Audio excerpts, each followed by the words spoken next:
جس بہن نے اپنے بھائی کو 50 برس تک دیکھا ہے، وہ بہن ظہر سے وقت گزرے عصر میں یہ کہتی ہے، حسین کی طرف دیکھ کے کہتی ہے، کیا تم ہی میرے بھائی حسین ہو؟ کیا تم ہی میرے بھائی حسین ہو؟ اس لیے کہ حسین اس قدر زخمی ہو چکے تھے کہ زینب سے حسین پہچانے نہیں گئے۔ کہا انت اخی، کیا تم ہی میرے بھائی ہو؟ امام رخصت ہے شہزادیوں سے، کہا زینب یہ گھر تمہارے حوالے ہے، بس چند منزلیں ذکر کرتے ہوئے اپنی عبادت کو اختتام کی طرف لے کر آؤ۔ امام رخصت ہوئے ہیں، اسب بابا وفا کے قریب آئے، بحسرت عالم دیکھا، کوئی سوار کرنے والا نہ رہا۔ فرات کر رک کر کے آواز دی، بھیا پاک حسین آخری بار سوار ہونا چاہتا ہے۔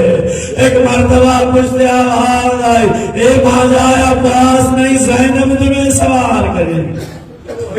شہزادی نے سوار کیا، بس وہ مرحلہ کہ جہاں امام میدان کارزار میں آئے، امام نے اپنے حجتوں کو تمام کیا، اور اس کے بعد جب کہا کہ اے پسر سعد، یا تو مجھے واپس جانے دے، کہا میں آپ کو واپس جانے نہیں دوں گا۔ امام اپنے حجتوں کو تمام کر رہے ہیں، کہا دیکھ میں سحبوس کا پیاسا ہوں، کیا مجھے پانی میسر ہو سکتا ہے؟ ذرا محسوس کرے حسین کون ہے، ساقی کوثر کا بیٹا، کربلا میں سوال آب کر رہا ہے۔ کیا پانی بھی نہیں مل سکتا؟ کہ اگر یہ بھی نہیں تو پھر دستور عرب تھا کہ پھر ایک کام کرنا، ایک ایک میرے مقابل میں آئے، ایک ایک امام کے مقابل پہ آتا، امام واصل جہنم کرتے جاتے۔ جب یہ پسر سعد نے کہا کہ یہ علی کا بیٹا ہے، یہ حسین ہے، ایسے جنگ نہ کی جائے، سارا لشکر مل کے حسین کی طرف بڑھا۔ امام نے ذوالفقار کا جوہر دکھایا، لیکن آخری منزل کے جہاں آواز آئی، یا ایتھا النفس المطمئنہ ارجعی الی ربک راضیۃ مرضیہ۔ امام نے ذوالفقار بنے آپ میں رکھا، بھاگا وہ لشکر پلٹ کے آنے لگا، کوئی تیر چلا رہا ہے، کوئی تلوار چلا رہا، جس کے پاس کچھ نہ تھا زمین سے پتھر اٹھاتے، حسین کی طرف پھینکتے۔ حمید ابن مسلم کہتے میں نے دیکھا ایک پتھر ظالم نے اٹھایا، حسین کی جانب پھینکا، پیشانی میں پتھر لگا، خون جاری ہوا، حسین نے خون کو صاف کیا۔ حمید کہتا ہے ایک مرتبہ تیر سہشا تھا، یعنی ایسا تیر کہ جس کے تینوں طرف منہ بنے ہوں، ایسے چلایا، حسین کے قلب میں پیوستہ ہو کے حسین کی بز سے باہر آ گیا۔ خدا کو لمحے سوائے ہمیں حسین کے۔ حمید ابن مسلم کہتا ہے جب تیر باہر آیا، امام نے ہاتھوں کو پشت کی طرف کیا، تیر کو باہر نکالا، کہتا ہے خون کا فوارہ حسین کے سینے سے جاری ہوا، ظالم نے بھالے سے وار کیا، حسین دہنی جانب جھکتے ہیں، کبھی بھائی جانب جھکتے ہیں، نیزوں کی ہڈی چبائی جانے لگی۔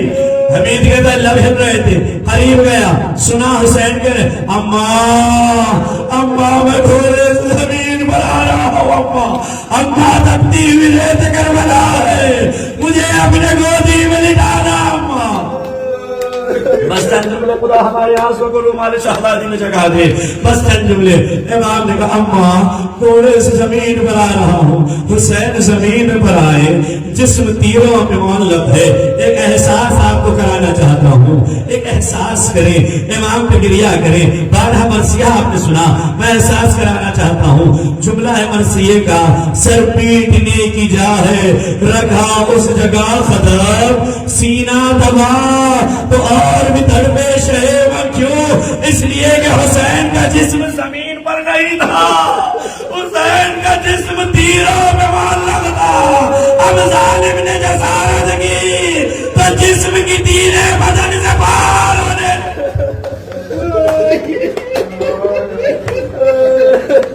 جسم کی تیریں بدن سے پار ہونے لگی، اور اس کے بعد لعین قریب، پھر لب ہلے، پھر لب ہلے۔ حسین کی آواز ہے، کیا آواز ہے؟ بھیا پاس میں پیاسا سے بھاگیا جا رہا ہوں، بھیا بدر بابے یہ وہ ظلم کی منزلیں ہیں جو شہادت سے قبل ہے، لیکن ادھر وہ پرواز کر گئی، ظالموں نے خیمے کو جلایا، زینب کی رضا چھینی گئی، اور اس کے بعد ارباب مقتل نے 2 جملے لکھے۔ پہلا جملہ ہے ایک لائن آگے بڑھا،